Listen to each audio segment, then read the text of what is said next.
সমতল থেকে পাহাড় সবখানেই বিপুল জমি দখল বেনজিরের। গোপালগঞ্জে রিসোর্ট করার আগে ড্রোন দিয়ে করেন নকশা। বান্দরবানেও 50 একর জায়গা ও আলিশান বাগান বাড়ির সন্ধান। দেশে ফেরার অপেক্ষায় দুদক। এই সমস্ত জমি তো আমাদের ছিলই, এগুলো জোর করি কায়দা কলম করে নিছে। উনি ড্রোন ক্যামেরা দিয়ে একটা ম্যাপ করছিল, হয়তো এই এরিয়াটুকু ওনার একটা হেফাজতে নেওয়ার একটা পরিকল্পনা ছিল।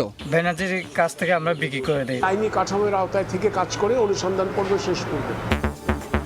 জবাবদিহিতা না থাকায় লুট হচ্ছে সম্পদ, বলছে বিএনপি।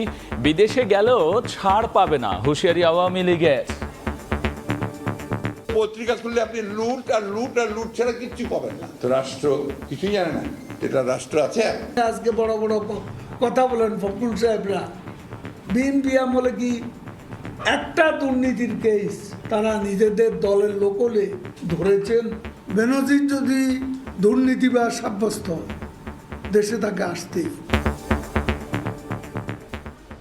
দেখছিলেন প্রধান শিরোনাম। সন্ধ্যার সময় সঙ্গে আছি আমি গোলাম রাব্বি। এবার অন্যান্য শীর্ষ সংবাদ। এক শ্রেণীর মানুষের কিছুই ভালো লাগে না, বাধা দেয় দেশের উন্নয়নে, বললেন প্রধানমন্ত্রী। কার সঙ্গে কার যুদ্ধ তা বিবেচ্য নয়, সহযোগীদের সঙ্গে নিয়ে চলবে বাংলাদেশ।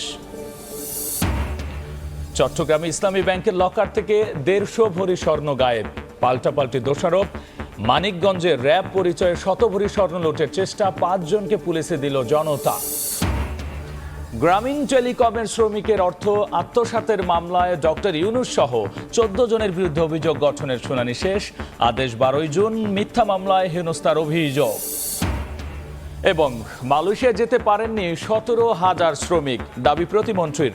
সিন্ডিকেট করে কোটি কোটি টাকা হাতিয়ে নেয়ার খবরের দায়সারা জবাব, জানেন না বিমানের বাড়তি ভাড়া নেয়ার বিষয়টিও।